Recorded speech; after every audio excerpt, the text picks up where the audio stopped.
Welcome to DevOps Arena.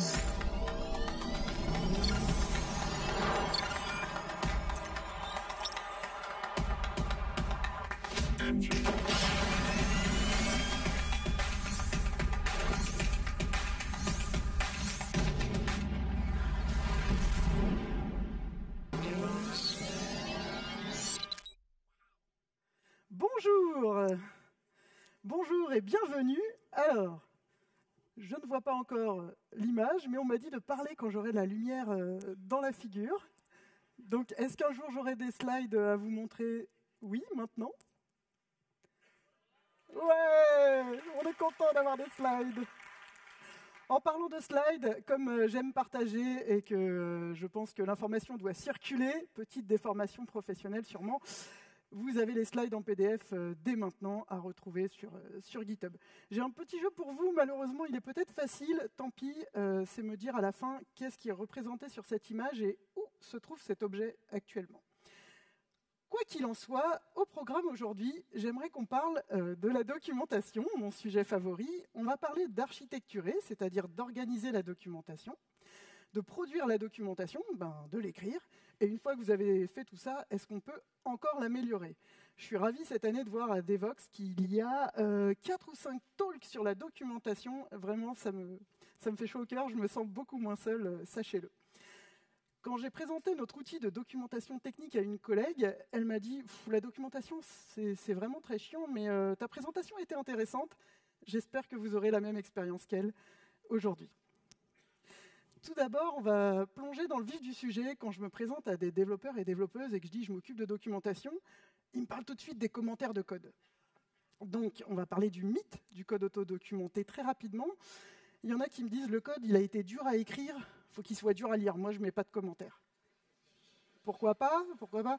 Il y en a qui disent l'inverse. « Mon code est extrêmement clair, je ne mets pas de commentaires, il est auto-documenté. » Alors, c'est vrai que là, ligne 3 et 8, le code est les commentaires ligne 3 et 8 sont peut-être inutiles. Et il y en a qui disent, c'est bon, j'ai mis des commentaires, mais par contre, je ne fais pas de doc. Et donc, la question que j'aimerais vous poser, c'est, mais en fait, vous documentez pour qui? Parce que peut-être vous aimez partir en vacances, par exemple, et puis à quoi ça sert de documenter le code? En tout cas, à qui ça sert? Et en parlant des développeurs, comme ça s'appelle Devoxx, j'ai pensé qu'il y aurait beaucoup de développeurs. J'ai vu qu'il y avait aussi des DevOps et des gens de l'infra. Mais parlons un petit peu des développeurs, parlons de vous les devs. Donc les développeurs et développeuses se voient un peu comme des sauveurs. Ils développent, ils livrent un logiciel. Alors tout de suite, je tiens à dire que pour moi, un logiciel, c'est autant une petite librairie qu'un énorme CRM, parce que les deux ont besoin de documentation dans mon monde de la documentation.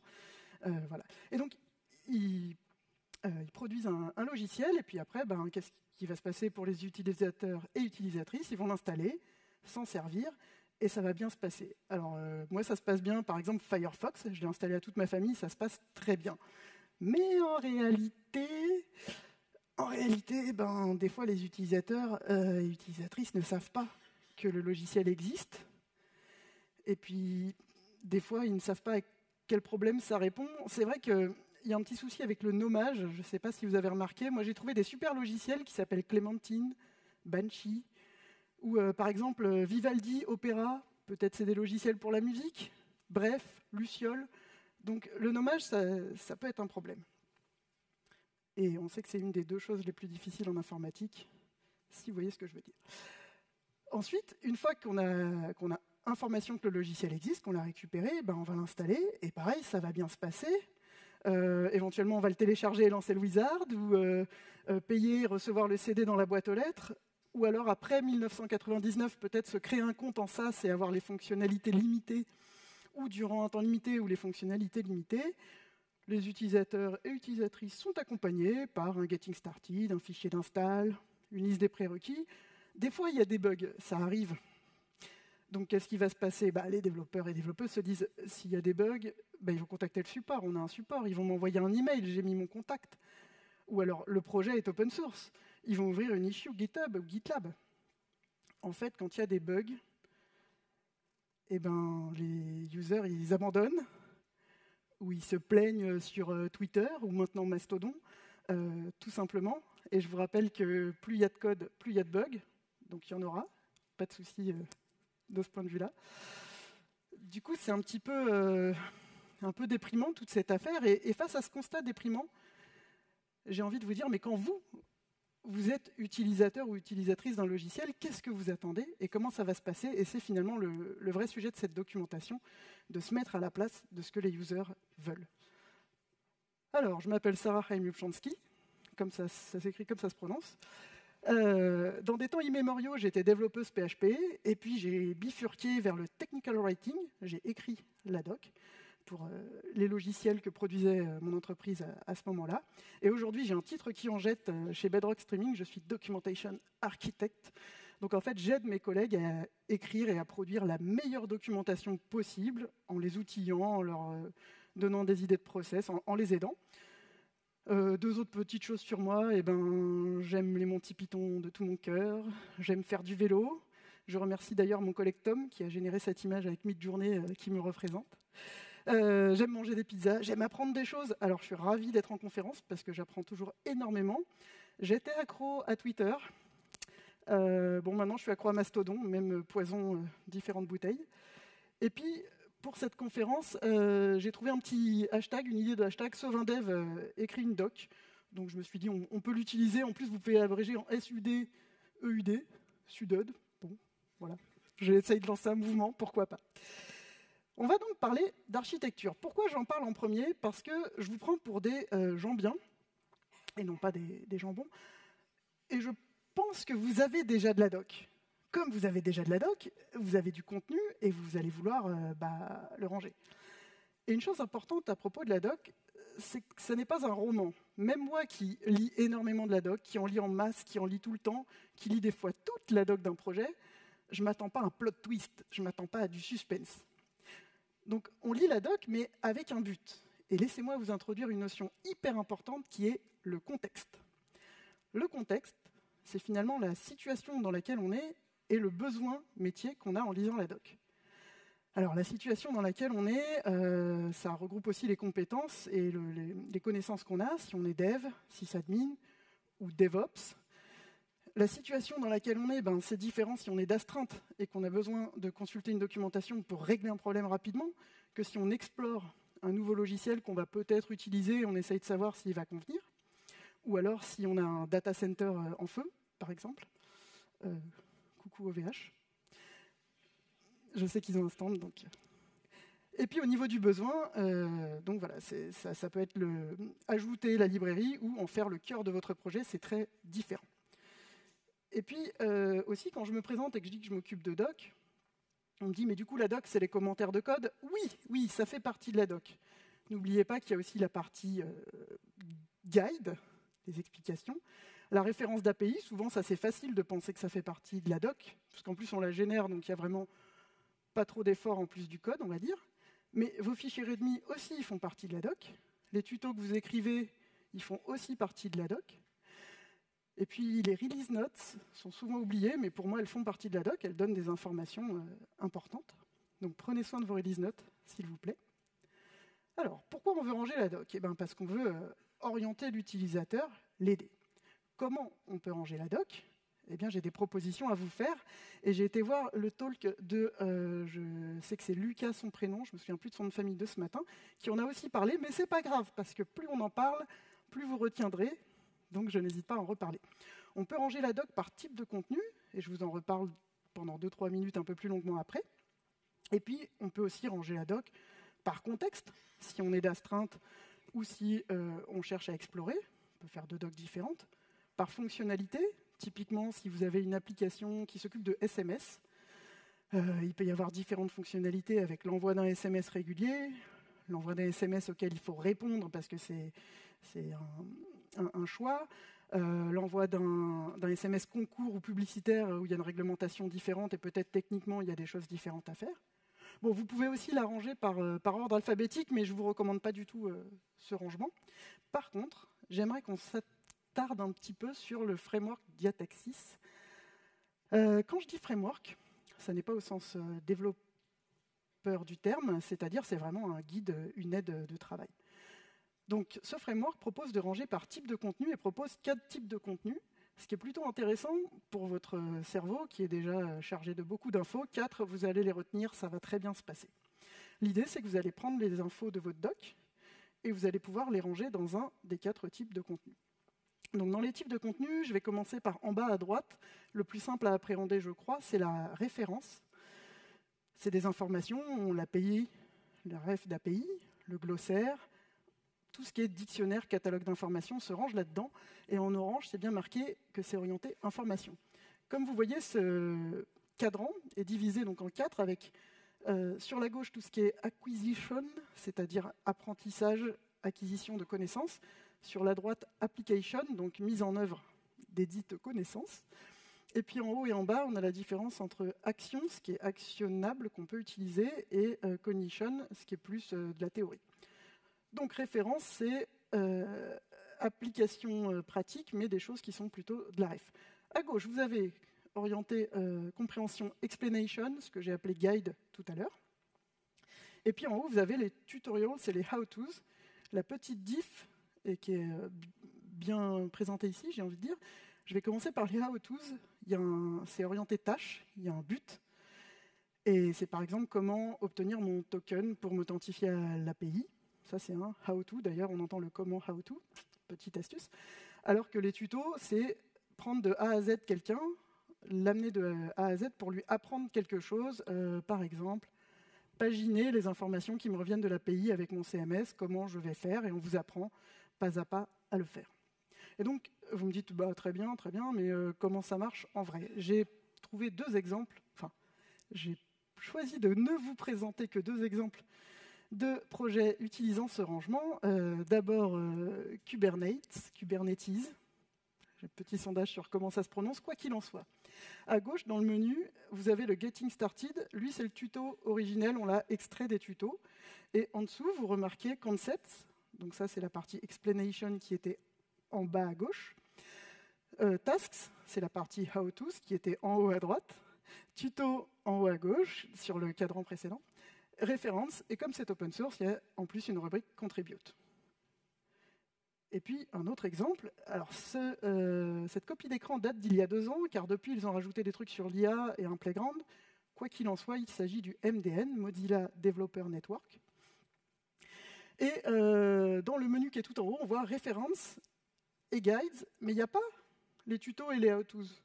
Eh bien, c'est pas grave, peut-être, il n'y a pas besoin de toutes les catégories. Peut-être quand vous allez rentrer, j'allais dire chez vous, mais bon, au travail, vous allez vous dire, ok, c'est parti, on range la doc, on va essayer ce truc que Sarah nous a proposé. Et vous allez commencer à ranger vos éléments et vous allez vous apercevoir qu'il y a une catégorie qui est vide. Et souvent, il s'agit des tutos, spoilers. Mais vous pouvez aussi décider que votre doc n'a pas besoin de tutos, ça n'est pas nécessaire. Tous ces contenus, quoi qu'il en soit, laissez-moi vous introduire la 2e notion après le contexte qui est hyper importante, c'est que les personnes qui vont lire votre doc, qui n'est pas un roman, pas de suspense, aimeraient trouver des informations adaptées à leurs besoins, à leur niveau de connaissance et de compétences. Donc, la 2e notion importante, c'est la notion d'audience. L'audience, c'est qui a ce problème à résoudre, pour qui on a créé finalement ce logiciel, que ça soit, comme j'ai dit, la petite lib du plus gros logiciel. Ça rejoint un peu, pour ceux qui sont familiers avec l'UX, l'idée de persona. C'est le rôle, en fait, de votre user. Les questions que se pose l'audience, ça va être « Qu'est-ce que c'est que ce logiciel ?» J'avais déjà cité, par exemple, Couscous, Cucumber. Est-ce que c'est des logiciels pour la restauration? On ne sait pas. Est-ce que ça va résoudre mes problèmes? Quelles fonctionnalités il y a? Combien ça coûte? Comment je démarre? Comment je m'authentifie à l'API? Je prends les exemples de doc d'API parce que c'est très parlant et c'est de la doc assez simple à appréhender. Et puis comment je fais s'il y a des bugs et des problèmes? Voilà les questions que peut se poser l'audience. Une petite chose qui me tient vraiment à cœur, c'est votre audience, vos utilisateurs et utilisatrices, je l'espère pour vous, n'auront pas tous entre 25 et 40 ans, seront blancs, avec ou sans lunettes, vous savez, le jeu qui est, avec ou sans barbe, j'espère que vous aurez une plus grande diversité. Ça signifie aussi que pour s'adresser à toutes ces personnes, va peut-être falloir faire un petit effort, parce que ces gens peuvent être différents de vous-même. Par exemple, au niveau des blagues, on peut faire des blagues dans la doc. J'ai passé du temps en tête-à-tête avec la doc de Postgres. Et il y a des blagues, mais elles ne sont pas obtrusives et elles ne sont pas non plus... c'est des blagues sur les time zones. Voilà, bon. On s'amuse comme on peut ici. Et une des blagues que je déteste, c'est un petit tuto ou quelque chose qui dit l'API expliqué à ma mère. Moi, je suis parent, je comprends un petit peu les trucs techniques, quoi. Bon, du coup, ça me fait pas trop rire. Si vous dites que c'est simple, ok, mais vous n'êtes pas obligé de mettre en défaut des gens. Vous pouvez aussi avoir des choses sur le statut économique, tout simplement. Si le prérequis pour votre logiciel, c'est d'acheter quelque chose de cher et que c'est un logiciel grand public, peut-être qu'il va falloir proposer des alternatives. Songez-y. Quoi qu'il en soit, donc je vous ai mis une ref, mes slides étant disponibles en PDF. Donc Corey Williamson Cardno a fait un talk, Stick and Stones, Microaggression and Inclusive Language at Work, qui vous expliquera tout sur comment faire. C'est documenté, profitez-en. Et sur la partie accessibilité, si votre doc est un site web, je compte sur vous, car vous êtes des professionnels, pour que votre doc soit accessible au sens technique du terme. Bon, sur l'audience, comment on connaît son audience et pourquoi on connaît son audience? Comment? Si vous ne savez pas trop pour qui vous faites votre logiciel, rapprochez-vous du marketing. Eux, ils essayent de convaincre les gens d'acquérir ce logiciel. Rapprochez-vous sinon du support. Eux, ils ont vos utilisateurs et utilisatrices réels, ceux qui ne sont pas contents, qui ont trouvé des bugs, pour qui ça ne se passe pas au mieux. Si vous avez la chance d'avoir des devs réels, eux, ils ont vos utilisateurs et utilisatrices réels, mais en amont, avant que ça soit peut-être compliqué. Et une fois que vous connaissez votre audience, notez-le quelque part, surtout si vous avez la chance d'être plusieurs à travailler sur la doc. Ça vous servira de référence pour plus tard. Alors, je vais boire un coup, car il fait chaud. J'espère que les sons ne sont pas amplifiés puissance 1000. Bref. Et qu'est-ce qui fait la différence donc, entre une bonne doc et une mauvaise doc? Par exemple, sur cette slide se cache une petite blague qui fait un petit clivage sur l'âge, je pense. Et donc, une bonne doc, c'est celle où on va revenir. Donc, c'est vraiment l'expérience utilisateur, l'UX. Et même aujourd'hui, aujourd'hui, ça fait des années, on parle de DX, Developer Experience. Si vous revenez sur la doc, si les gens reviennent sur la doc, c'est gagné. Vous, même une doc, vous y allez, vous ne trouvez pas ce que vous voulez, vous abandonnez, vous vous plaignez sur Mastodon, vous dites « je ne trouve pas vraiment, ça ne va pas du tout », et vous ne revenez plus. Donc voilà. Donc pour ranger votre documentation, on tient compte de l'audience, qui va lire les choses, et du contexte. Est-ce que c'est de l'astreinte, de l'exploration ou toute autre information. Et en combinant l'audience et le contexte, ça va vous aider à décider comment ranger votre doc. Car Diataxis et les 4 types, c'est un début, mais à l'intérieur de chaque partie, vous allez peut-être vouloir aussi organiser les informations, évidemment. Et je répète quelque chose que j'essaye de marteler. Alors j'ai des collègues aujourd'hui présents dans la salle. Déjà, je leur envoie de l'amour, hein, n'est-ce pas? Mais je leur répète tout le temps que la doc n'est pas une fin en soi, c'est un moyen, c'est un outil.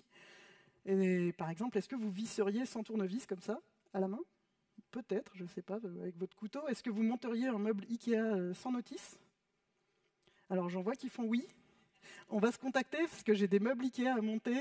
J'habite à Lyon, par contre, mais on peut s'arranger. Quoi qu'il en soit, l'idée que c'est un outil, c'est pas du tout, une fin en soi d'avoir une super doc. Bon, une fois que vous avez tout organisé, que vous voyez qu'on manque de tutos, par exemple, vous aurez envie d'écrire du contenu, ou vous aurez besoin d'écrire du contenu. On n'est plus en 1977, nos écrans ont un peu changé.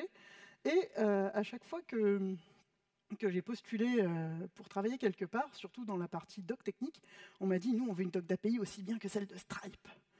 Alors, Stripe, petit récap, c'est une solution de paiement en ligne qui a une documentation géniale.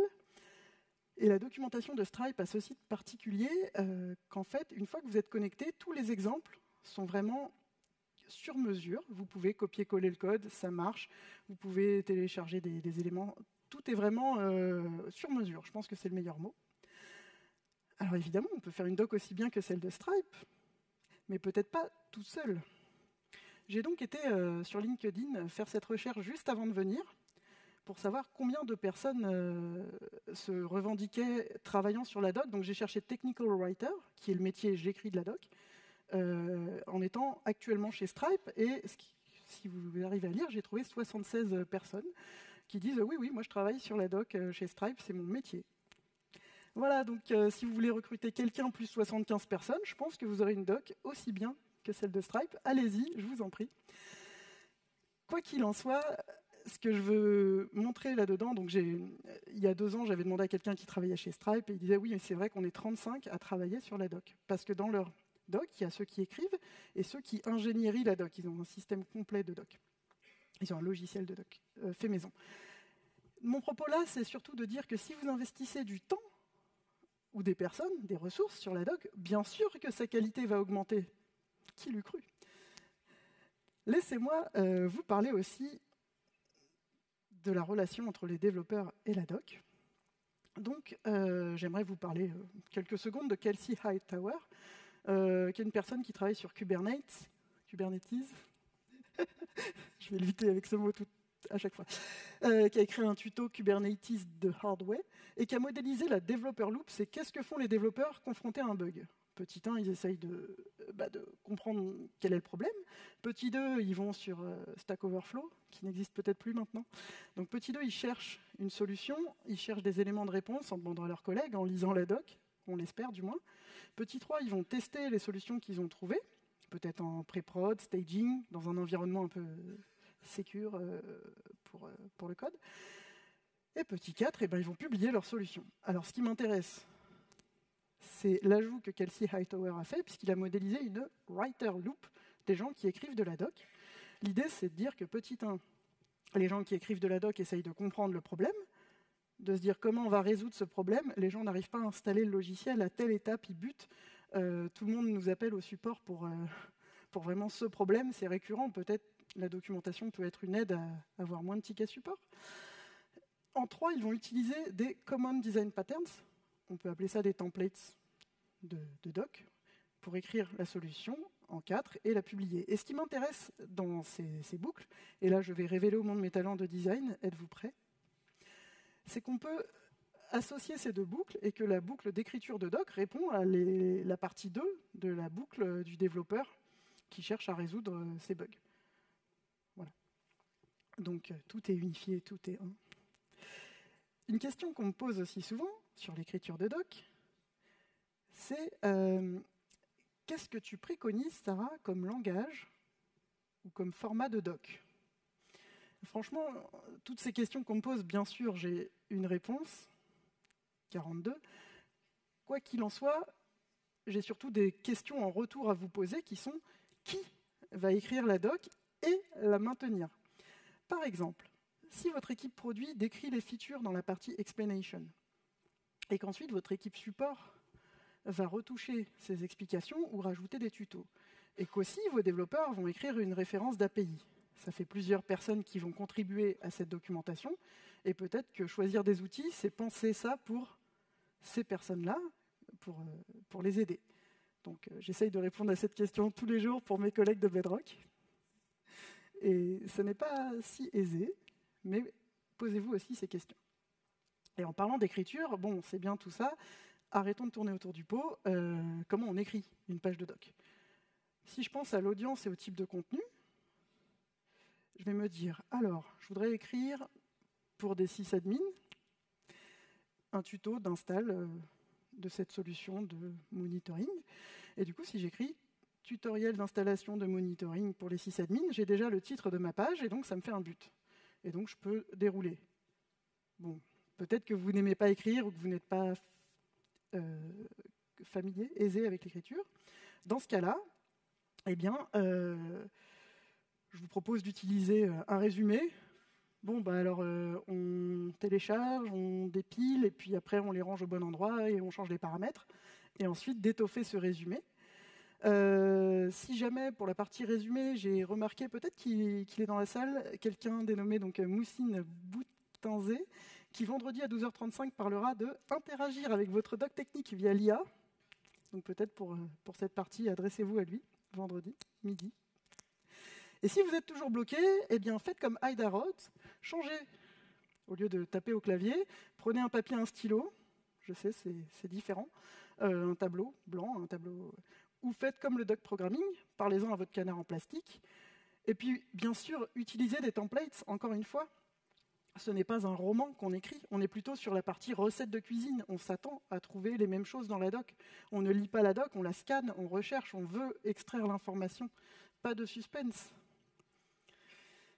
Ce que vous voudrez aussi peut-être mettre dans la doc quand vous la produirez, c'est des images, naturellement. Moi, je liste 3 types d'images, les icônes, les schémas et les copies d'écran. Donc les icônes, on m'a dit grand bien de la doc de Heroku, donc je vous ai mis un screenshot. Il n'y a pas beaucoup d'images dans la doc de Heroku, c'est très rédigé, très textuel, mais il y a plein d'icônes qui aident beaucoup à l'expérience utilisateur, l'UX, encore une fois.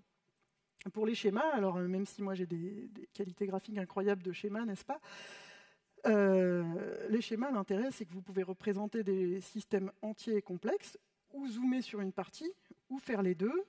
Un exemple très très simple, cette copie d'écran, cette image date d'il y a 2 ans, ils ont refait le schéma depuis, mais la doc Docker, c'est virtuel, donc il faut forcément le représenter d'une certaine façon, et représenter le rapport entre les containers, les images virtuelles, les registries. Ah oui, et faire un schéma n'exclut pas d'écrire un texte, parce qu'il y a des gens qui sont très visuels qui ont besoin de schéma, et ça se complète en fait d'avoir le texte et l'image. Et puis les copies d'écran, alors si vous avez une interface utilisateur, vous aurez envie de mettre des copies d'écran, sauf qu'il faut les maintenir. Vous changez l'interface, vous refaites la copie d'écran, vous changez l'interface, vous refaites la copie d'écran, et c'est du travail. Et c'est pas forcément un travail des plus gratifiants. Et donc pour ça, dans le monde des gens qui font de la doc, eh ben, on a trouvé une petite astuce. Je vous ai mis là une copie d'écran de la doc de Slack sur comment quitter un channel. Il y a des parties qui sont écrites, genre le leave channel, on voit bien le curseur, mais il y a des parties, comme vous voyez, c'est des barres grises pour simuler qu'il y a du texte à cet endroit, mais peu importe. Donc ça vous permettra de masquer des éléments et d'augmenter la lisibilité et l'UX, et pour vous, d'avoir moins de maintenance, donc c'est gagnant pour plusieurs personnes. Je bois un coup. Et rappelez-vous que l'UX ne dépend pas des images, puisqu'il y a des très bonnes docs qui n'ont pas d'images. Par exemple, les man page Linux, elles sont toujours au bout de votre clavier, et leur grande force, c'est qu'elles sont toujours pareilles. Vous avez toujours la commande, les options, version un peu résumée, une description de ce que fait la commande, puis les options, version très détaillée. Pas tellement d'images. Des fois, il y a de la ski art, mais bon, c'est un autre sujet. Donc les images ne sont pas indispensables. Et d'ailleurs, pour la valorisation textuelle, n'hésitez pas à mettre en valeur le contenu, tout ce qui est call-out, note, warning, mettez en gras, faites des listes à puces comme dans cette slide. Si c'est trop long, divisez en plusieurs écrans, comme dans cette slide. Non, alors si c'est trop long, je pense qu'on peut diviser en plusieurs parties, vu que niveau stockage, je pense que la documentation qui serait du texte avec quelques images ne prendra pas tant de place par rapport à votre applicatif. Je pense qu'il n'y a pas de raison de ne pas limiter. Si vous faites des logiciels ou des librairies pour des devs, vous aurez envie d'inclure du code dans la doc. Je dénombre 2 types de code. En général, il y a le code exécutable, je le prends, je le colle, comme la doc de Stripe. Non, comme toutes les docs, vous avez tous copié-collé du code de la doc. Et le code explicatif, qui est là pour démontrer, mais qui n'est pas du monde réel, vraiment. Donc, n'oubliez pas que les devs vont copier-coller la doc, vous le faites. Et puis, n'oubliez pas qu'il faut maintenir le code, et que le Hello World ne va pas suffire, puisqu'en général, ça c'est la partie qu'on arrive bien à faire, mais après quand on revient sur la doc, on a envie d'en savoir plus sur des choses plus complexes. Et là j'ai mis un exemple de code qu'on peut copier-coller, et vous voyez, ligne 6, il y a du commentaire pour que ce code fonctionne toujours, mais rappelez-vous qu'il va falloir le maintenir. Et quand vous voulez écrire, alors ce matin Lucas a présenté plusieurs outils, et j'en ai à rajouter à la pile. Dans le PDF, les 2 dernières pages que je ne montrerai pas là sont une liste de liens et d'outils pour vous servir. Il existe une communauté de la doc qui s'appelle Write the Docs, où on a un Slack, on a une conférence 2 jours ou 3 jours dédiée que à la doc. Ça peut paraître fou, mais c'est chouette. Et surtout, sur le site writethedocs.org, vous avez la doc de la doc. Comment écrire une bonne doc, avec plein de choses que je ne vous ai pas dit parce que je n'ai pas le temps de tout vous dire, même si j'ai envie. Et puis pour les projets qui sont plus des projets de code, il y a 2 choses qui m'ont intéressé. Il y a la README checklist Donc c'est un repo avec une espèce de recette comment faire un bon README. Vous suivez les étapes, votre README sera de très bonne qualité. Et puis il y a le FeedMe READMEs. Là, c'est plus pour les projets open source. C'est une revue communautaire. Vous donnez votre README et on vous fait des retours sur sa qualité. Au niveau des outils, j'ai aussi d'autres outils à vous proposer. En français, on n'aime pas trop les répétitions, donc moi j'utilise beaucoup le dictionnaire des synonymes du Crisco. La copie d'écran que j'ai mise ici, c'est un outil que j'utilise énormément, qui est Lingui. Il permet en fait de chercher des mots dans un corpus de texte publié, et c'est intéressant parce qu'il y a des pays où il y a 2 langues, la Belgique ou le Canada, et donc il y a des traductions. C'est intéressant pour avoir les mots en contexte, ou certaines expressions comme ça ne casse pas 3 pattes à un canard. Mettez peut-être pas ça dans votre doc, mais en anglais, ça ne doit pas se dire avec des histoires de canards.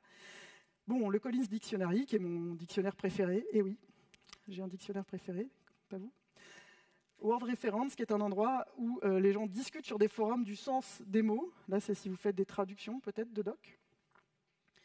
Et puis, si vous n'êtes pas très bon en orthographe et en grammaire, c'est pas grave. Il faut juste avoir soit des amis, soit des outils. Au niveau outils, j'utilise cet outil tous les jours et j'en suis ravi, donc je le promeus évidemment. Il s'agit de Language Tool. Il est open source. Il a aussi une offre premium. Vous pouvez copier-coller là dans leur site le texte, où il y a des extensions navigateurs. Ça corrige en fait, ça propose de corriger l'orthographe et la grammaire. Attention cependant, ils ont rajouté une petite partie avec l'IA, et du coup, il faut décocher une option si vous voulez pas que votre contenu nourrisse leur histoire d'IA et de machine learning, etc. Autre outil, et je vais vous montrer pourquoi vous en avez besoin. Enfin, moi, je suis sûr que vous en avez besoin, mais vous en serez sûr aussi. Donc, cet outil, c'est pour avoir de la cohérence dans votre doc, c'est-à-dire qu'ici, je vais lire que la première ligne, vous pouvez avoir un ton très informel, ça peut être un choix dans votre doc, peut-être une doc interne pour vos collègues, ou... Bref, vous pouvez avoir un ton informel, mais si vous dites « Jude, this API is totally awesome », c'est effectivement très différent de dire juste « This API lets you collect data about what your users like ». Et puis vous pouvez aussi avoir l'inverse, vous essayez de tartiner, c'est trop formel. Et alors quand c'est trop formel, ce qui n'est pas terrible, c'est que ça peut nuire à votre moteur de recherche dans la doc et à la recherche parce qu'il y a trop de mots et du coup on ne trouve jamais ce qu'on veut. Et pour résoudre ces problèmes, vous avez en fait besoin d'un style guide. Vous avez des conventions de codage dans vos langages favoris. Et bien, pareil pour la doc, on a des style guides. Moi, je recommande celui-là parce qu'il est très simple à appréhender, le Google Developer Style Guide. Il est en ligne sous forme de site web, donc c'est pratique. Vous allez enfin savoir s'il faut dire back-end, back-end ou back-end en un seul mot, puisqu'il y a des listes de mots que vous pouvez consulter pour vérifier. Vous allez enfin pouvoir répondre à la question, si je fais la liste des paramètres de ma fonction, est-ce qu'il vaut mieux que je mette une liste type bullet points ou un tableau?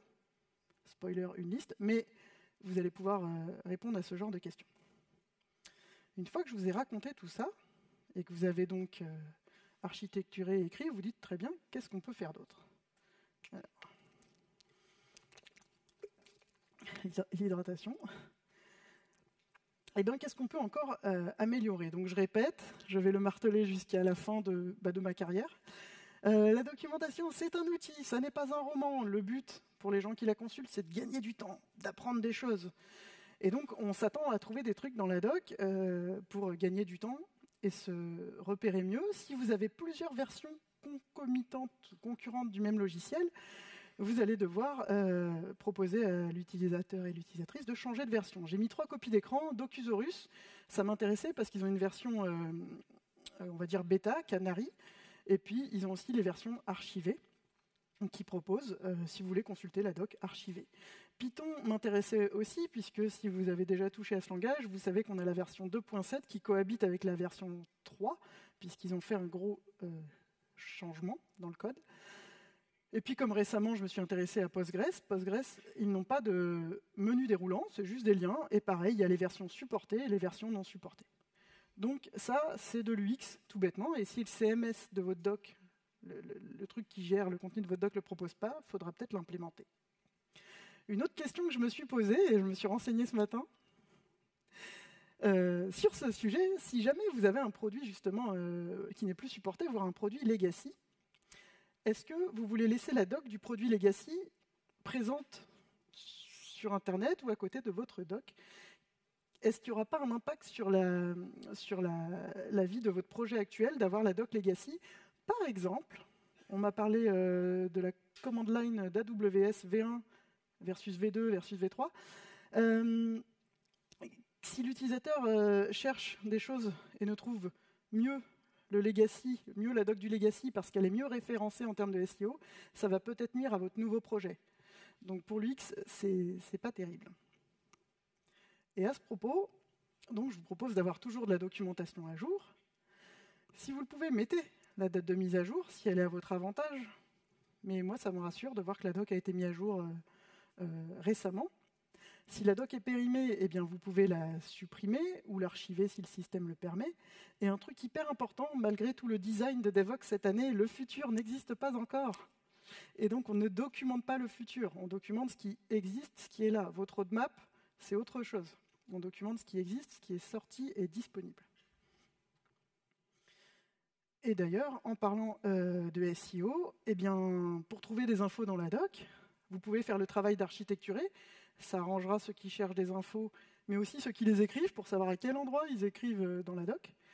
Le SEO est un champ à part entière on va dire de l'informatique, marketing, donc ce n'est pas mon métier. Et puis, vous pouvez rajouter des moteurs de recherche, comme on m'a dit que Mailysearch était super, donc je l'ai cité ici, mais je ne suis pas là pour faire un audit de votre doc. Donc, comment on fait une bonne doc, au final ?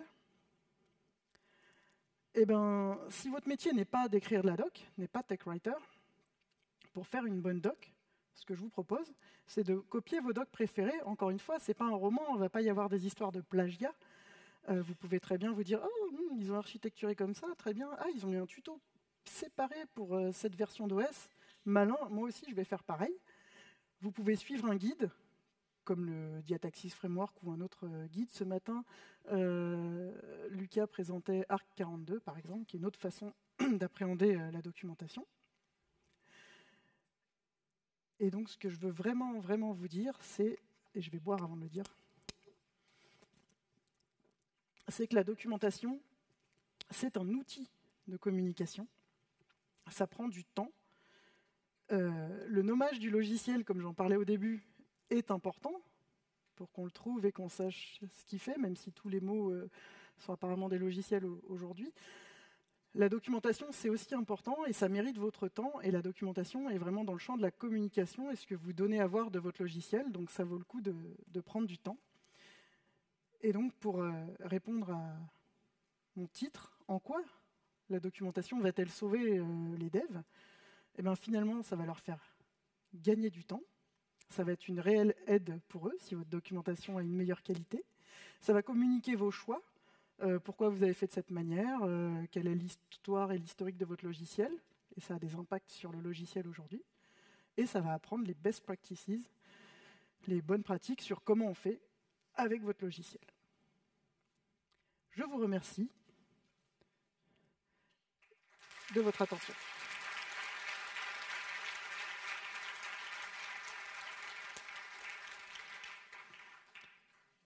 Et on a 5 minutes pour des questions, si vous avez encore des choses qui vous tracassent. Sinon, je serai là les jours suivants aussi. Alors, moi, je ne vois pas grand-chose.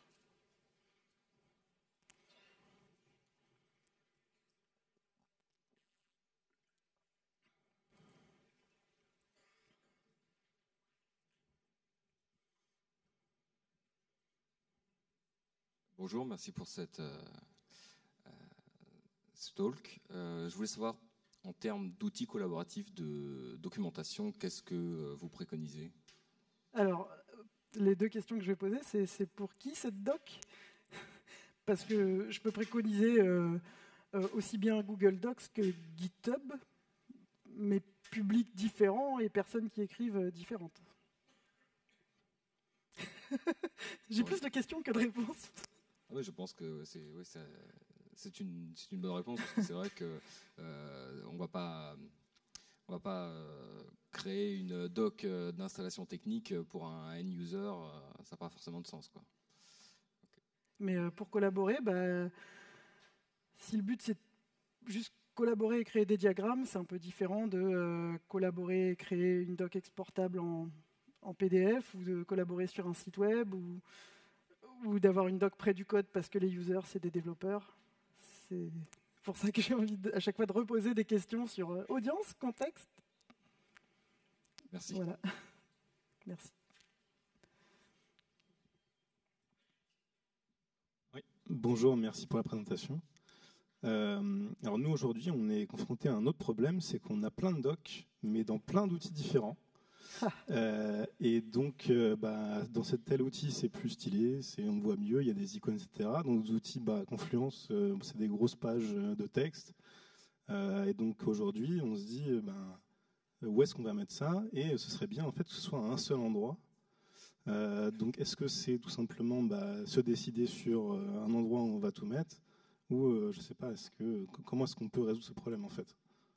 Alors, il y a plusieurs solutions qui me viennent à l'esprit, là, tout de suite après la question. Précision, c'est la doc faite par les devs pour les devs. Alors, si tous les devs travaillent au même endroit, il y a peut-être intérêt à, on va dire, harmoniser, uniformiser, et dire, attendez, là, on laisse tomber cet outil au profit de celui-là, et ça peut prendre du temps. Tout changement d'outil, l'adoption, ça prend du temps. Une autre possibilité pour d'autres gens qui seraient dans un cas proche mais différent, ça pourrait être d'avoir un méta-moteur de recherche.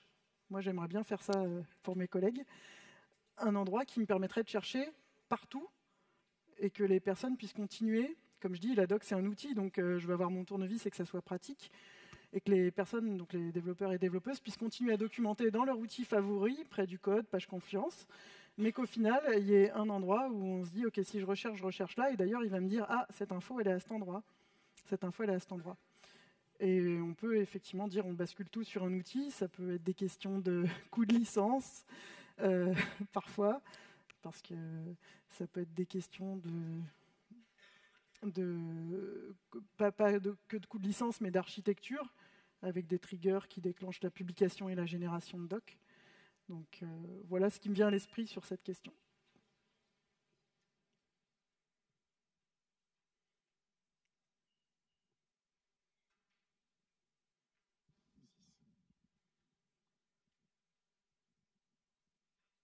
Oui, bonjour, merci pour la présentation. Dans ma boîte, on travaille beaucoup à essayer de réduire les barrières d'entrée pour écrire la documentation, donc essayer vraiment inciter les développeurs à écrire de plus en plus de docs. Et c'est en permanence en tension avec le besoin de structurer la doc. Et du coup, est-ce que tu as des recommandations sur comment réussir à garder une structuration, mais sans que ce soit perçu comme un obstacle à l'écriture de la documentation, en fait? Alors, encore une fois, j'ai des questions en retour. Est-ce qu'ils trouvent des trucs dans la doc si c'est à leur destination, ou est-ce que c'est plutôt le bazar? On essaie de ranger, mais c'est beaucoup un travail a posteriori, en fait. La doc est un peu écrite en bazar, et il y a quelques personnes qui passent un temps fou à essayer, dont moi, à remettre en ordre. Et c'est comme ranger les chambres d'enfants ou jardiner.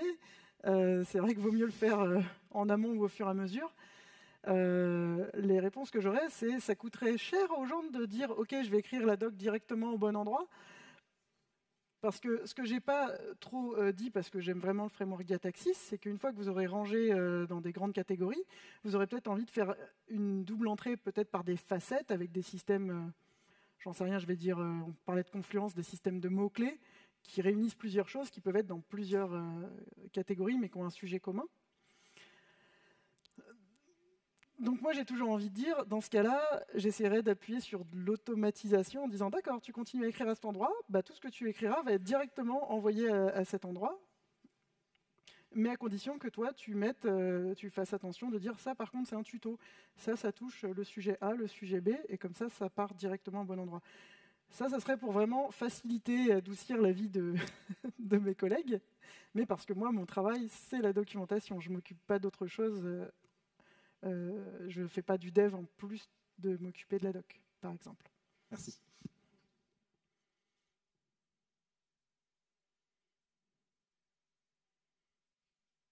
Il fait chaud, alors peut-être que les gens commencent à être un peu momifiés.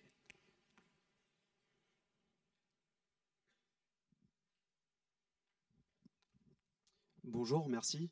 C'est une question assez ouverte, mais qu'est-ce que vous pensez de l'avènement de l'IA autour de la documentation, du RAG, etc. Eh ben, moi, je trouve ça assez intéressant, c'est-à-dire qu'on m'a dit oui, alors maintenant ChatGPT va écrire la doc, c'est bon, on n'a plus besoin de toi. Je me suis dit cool, je vais pouvoir partir dans des très longues vacances et faire un petit tour du monde. Bon, je suis un peu déçu de ce point de vue-là. C'est comme tous les outils.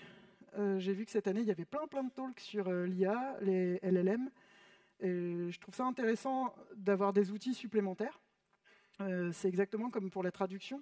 Quand Google Translate et autres outils sont sortis, on a dit au traducteur « c'est fini, ton travail, ton métier est en perte de vitesse, salut ». Et finalement, on s'aperçoit que ça convient pour une grande majorité de cas, mais pour certaines choses où on veut une qualité différente, il va peut-être falloir repasser derrière. Je peux parler des surtitres ou des sous-titres qui sont là ? Par exemple, est-ce que c'est un humain qui les saisit ou est-ce que c'est un robot qui les fabrique, à votre avis ? Je laisse cette question pour dire, même question ouverte, ça dépend du niveau de qualité qu'on veut. Moi, je ne suis pas contre les outils. Encore une fois, la doc elle-même est un outil. Si j'ai des outils pour commencer, je prends. Mais malheureusement, je ne suis pas sûr qu'on puisse tout déléguer, absolument tout, comme le code d'ailleurs. Eh bien, le temps est terminé. Un grand merci à vous.